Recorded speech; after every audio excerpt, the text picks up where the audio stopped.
Hi, I'm Andrew Grossman, and this is In the Garden. Right now I'm standing on a deck that overlooks a small gravel-covered backyard.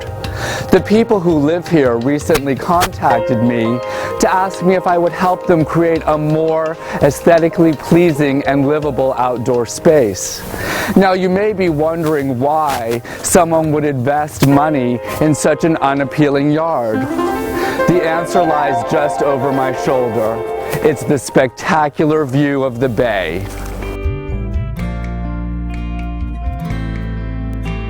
For such a small project, this backyard has a number of challenges, one of which is rebuilding this old timber wall, which as you can see is in disrepair and is buckling.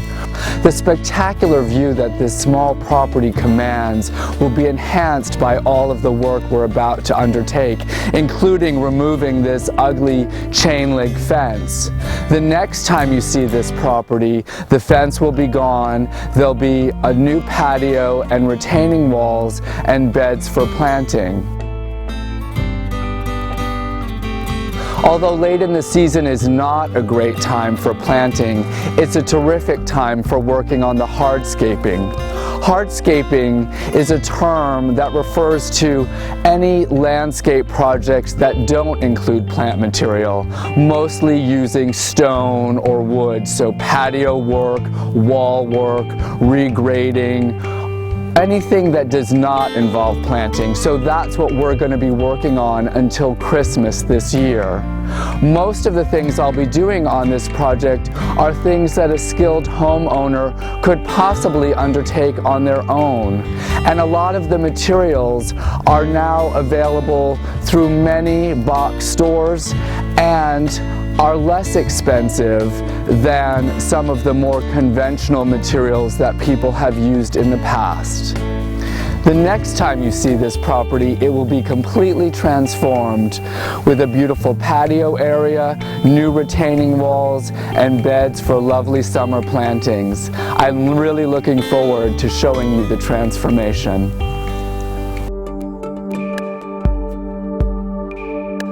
It's been a number of months since we last visited this site, and at that time the backyard was a sea of gravel bounded by a chain link fence and a falling down timber wall.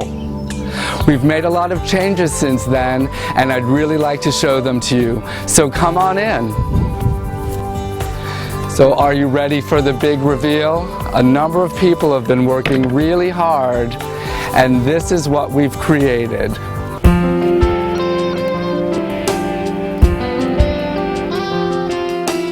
So when the homeowner contacted me, they really wanted to have a backyard that they could socialize in. They wanted a patio in which they could entertain guests, sit outside, enjoy the view. And that was the challenge, was how to maximize this space and give them the most patio area, still allowing for beds for planting that would give us room for flowers for color in the summer. We had some grade changes that we needed to deal with, and so I came up with the idea of installing this retaining wall, which breaks the property down into two levels. A higher entry level through which you walk down on these very rustic big stepping stones down to this finished patio. The patio is surrounded by a low wall, which is a great spot to sit. So even if you don't have enough chairs to accommodate all your guests, a number of people can sit comfortably right on the wall, put their drink down, and chat with the people who are sitting near them or in the chairs and enjoy the fantastic view. This wall is not stone, it's a cement product, and in the past few years these cement stone walls have greatly improved both aesthetically and in terms of structural integrity. This wall almost looks like stone, but all of the pieces are prefabricated so they fit together just like a puzzle. The same is true with the stairs over here. All these pieces come prefabricated in specific sizes. They can then be sawn, if you need to make them a little bigger or a little bit smaller, but they basically fit together just like a puzzle. Now, I didn't do this work myself.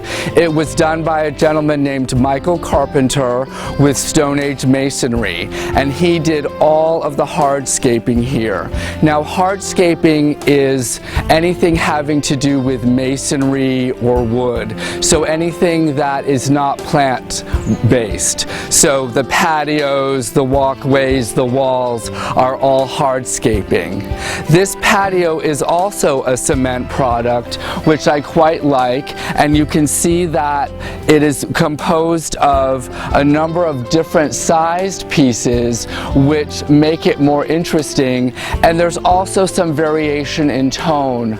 I picked these colors because to me they have a sort of sandy quality, which I thought would be very flattering in relation to the water, because we're so used to seeing beach next to water, and this is a sort of sandy tone which is very complementary.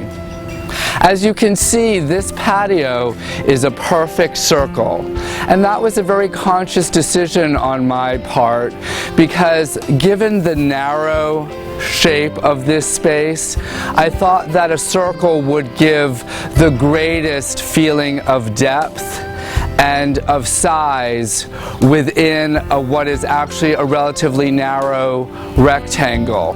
I also thought that the curve of the circle along the boundary here would make a nice complement to the curve of the horizon. So you can see that this curve along here is reflected in the curve of the water and the horizon, which makes the space seem a lot bigger. It gives it a somewhat of an endless quality. You'll also notice that originally there was a staircase that cut the space right in half over here, and I moved the staircase way down here so that it's not cutting the space in half. This staircase, which we'll take a look at in a minute, leads down to a lower level which goes down to the beach. Now, I wasn't left with a lot of bed space here because the priority was really to have a lot of socializing space. And the other challenge with planting in an area like this is that the plant material needs to be tolerant of strong wind and a little bit of salt spray.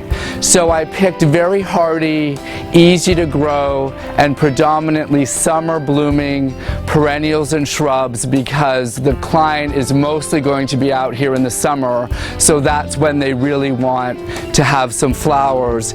Now, almost nothing is in bloom now because these were just planted, but this is Nepeta, or catmint, which is a great ground cover, mid-height spreading perennial that will be covered in blue flowers. I use it as a substitute for lavender, which I don't find really reliably hardy in New England a lot of times. Then there are a number of roses.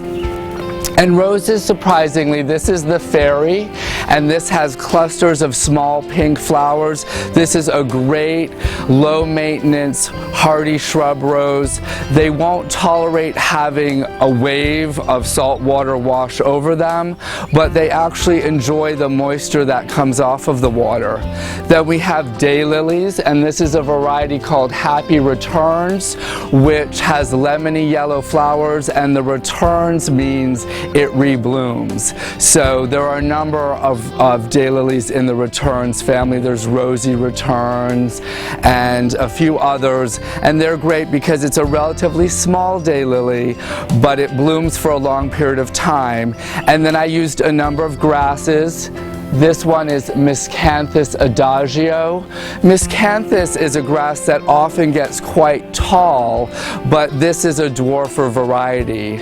Another shrub that I used quite a bit is this Potentilla over here, which has these pale yellow flowers. This will make a large or a medium-sized 24-inch by 24-inch shrub with these pretty lemon yellow flowers all summer. Potentilla also comes in a brighter yellow, an orange, and a white. This one, Primrose, I really like because I think that the pale yellow complements a lot of different plants.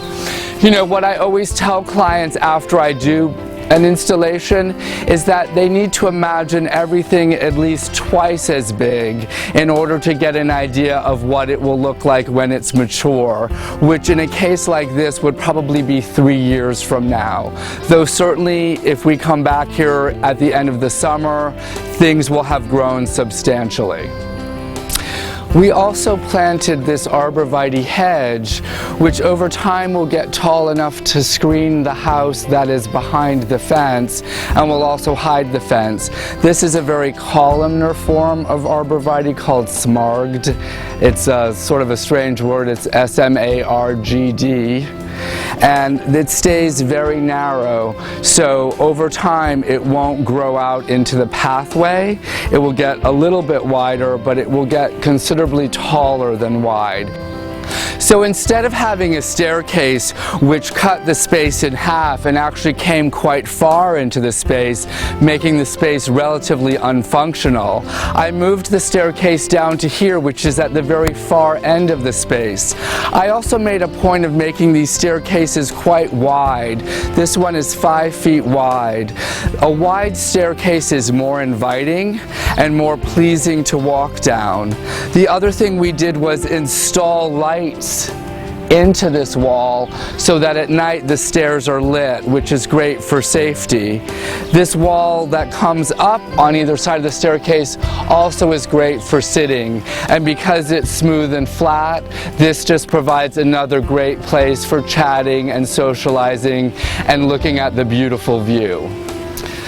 Now this wall is the major structural element on this property, and if you recall, at one point it was sort of a falling down timber wall, and we rebuilt it using this same faux stone or block cement wall, and it has 2 heights. This is the height of the patio, and then over here is the height of the upper level. It also has lights installed into it, which throw light on also this walkway, which at one point was just gravel and now is made out of the same faux stone interlocking paver material that the upper patio is made out of. So everything is very cohesive.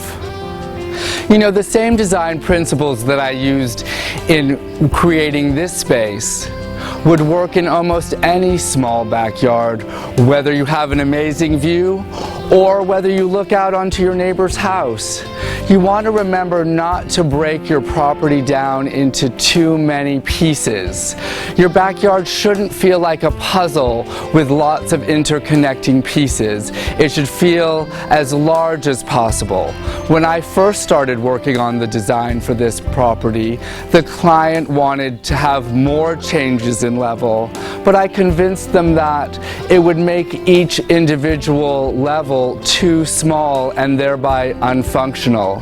So we made just 2 changes in grade and got a large patio space. You should keep that in mind when you're looking at your small garden. Well, that brings us to the end of our tour. I hope you've enjoyed visiting this garden as much as I've enjoyed showing it to you.